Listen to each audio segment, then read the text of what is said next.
guys, welcome back to Real Housewives Recaps. Today I'm covering Season 12, Real Housewives of New York Reunion Part 3. So, I guess the season's over. Let's talk about it. I'm not going to go over everything that they talked about because it was kind of a boring episode, truthfully. But I still enjoyed it, and I want to just talk about some highlights and some low parts and just how I felt about the season. So let's get into it. To me, it just reaffirms how I already felt. I felt like Dorinda and Ramona just couldn't take responsibility for their actions this season. And I don't know, I had a pretty good opinion about everybody else. I thought it went well. I love Sonja. I still love Sonja. I think she's so much fun. Love Leah. I got another comment yesterday saying I sound like Leah. I take that as a huge compliment. That's probably the fifth or sixth person that's told me that, and I think that's hilarious. Kind of felt like a Frankenstein episode for me, meaning that they just had all these random parts that they didn't know what to do with, so they stuck it in here. Oh, did you guys think it was weird that Elise never showed up once? I mean, obviously it's not her fault. I just think that's strange that they didn't even have her on for, 10 minutes to duke it out with Ramona. I thought that was a little disappointing, actually. I kind of would have liked to see that. What do you guys think? I thought one of the funnier parts is when they had that montage of Ramona saying she was sorry. Sorry. It's just so not genuine. It's just Ramona. I mean, she's just so full of herself. And she comes back after the clips and says it's better to say I'm sorry than to be in denier. Obviously, it's a jab at Dorinda. So, not to skip ahead, but skipping ahead, they made up at the end, but I don't know. What did you guys think? Did you feel like that was genuine?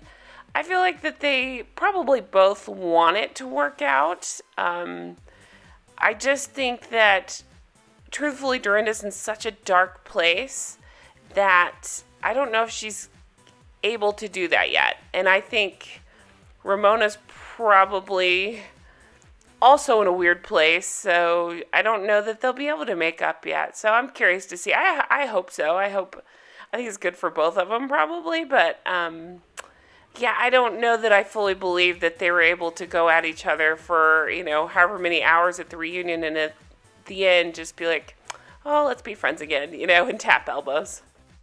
Dorinda was saying it seems insincere throwing that huge party for herself, and Ramona brings up that Dorinda threw a party for herself, and then, but the difference being that Dorinda's party had like 12 people, but Ramona's party had her 50 girlfriends. So, and then how about when they went into that, I'd like to know more about that purse situation, that she had her friends pitch in to buy the Gucci bag. What did they say, like $100 a person or something? That's ridiculous. I'm thinking she spent that much on the party. All she had to do was not throw the party and just buy herself the purse. Problem solved.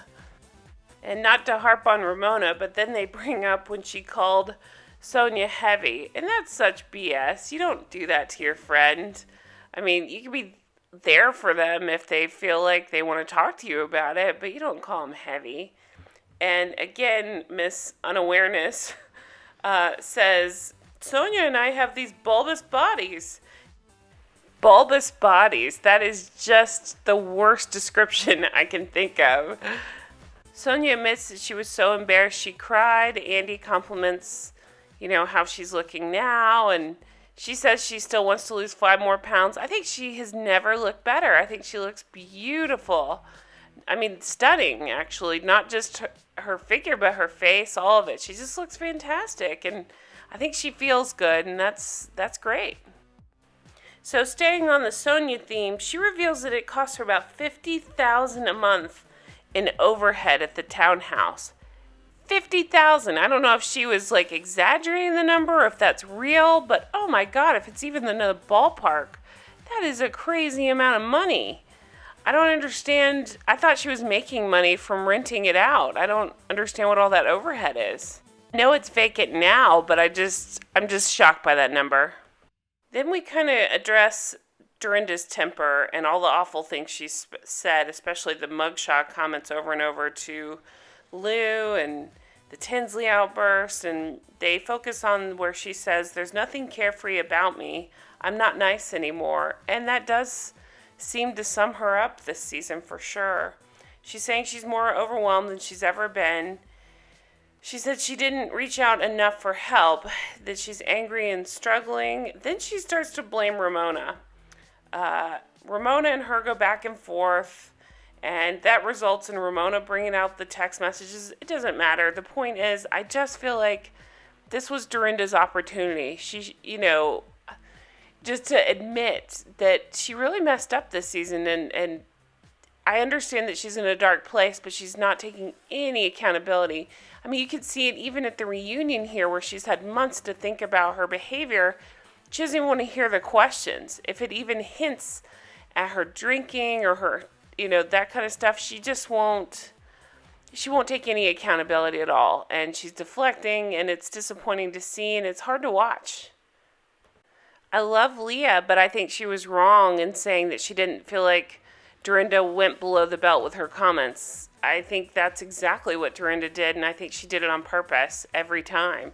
She just looks for the lowest blow she can give, maybe to stop them to talking about her drinking.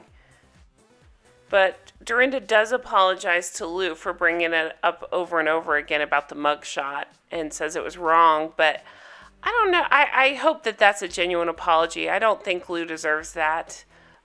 Lou can definitely get on my nerves for being a diva, Viva la Diva, but I don't think she deserves that over and over, especially from somebody she calls a friend. So I was glad that Dorinda apologized to her at least, and I don't know if it was genuine or not, but pretended to acknowledge that it was wrong what she said. It was interesting that we really didn't see much of Lou this reunion, but I guess it's because Dorinda was such a train wreck and so was Ramona that they had more of the spotlight. So let's talk about Andy for a second. I found it very funny when Andy was getting pissed because he could just tell that nothing was sinking in with Dorinda and Ramona. Anytime he'd try to ask them a question and they'd yell over each other and stuff, he'd raise his voice, and I don't know, I just found it funny. I know he was getting frustrated, but I found it pretty funny. Also funny when he leaned over and started picking up the text messages that Ramona threw all over the floor. And then he sat there and read them while they were arguing with each other. So it wraps up with Andy asking, which moment would you like to socially distance yourself from, and who would you most like to hug when this is all over? Ramona would like to socially distance herself from talking about Leah and her mental issues, which I thought was a good thing to admit. And she wants to give Dorinda a big hug. Dorinda says she'd like to socially distance from hurting Lou. She says she feels like she hurts Lou. And she wants to give everybody a big hug. Lou says she'd like to distance herself from the night at the Berkshires and the way she behaved with Sonja, and that she wants to hug everyone. Sonja says not having control of her prescription with drinking is something she'd like to distance herself from, and I thought that was pretty self-aware of her to admit, and that she wants to give Dorinda a big hug. Leah says she'd like to distance herself from the entire state of Rhode Island, and she wants to hug Ramona because of mommy issues. And then Andy says he felt like they accomplished some stuff tonight, and they want to toast to next year because, screw 2020.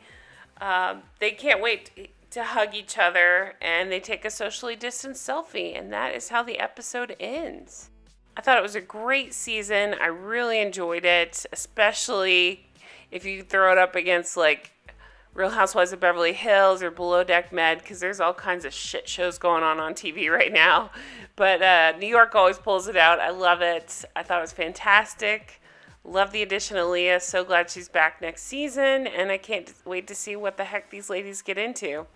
So thank you guys so much for watching. I hope you've enjoyed the recap, and I just appreciate everything. I'm covering Real Housewives of Potomac. I'm covering so much stuff. I just started selling Sunset, so if you're into that show, check that out. If you're into Ladies of London, check that out. That's my all-time favorite Bravo show.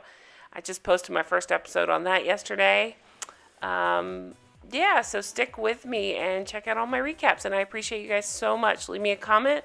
I read them all, or you can follow me on Twitter @RealRecaps and reach out to me there.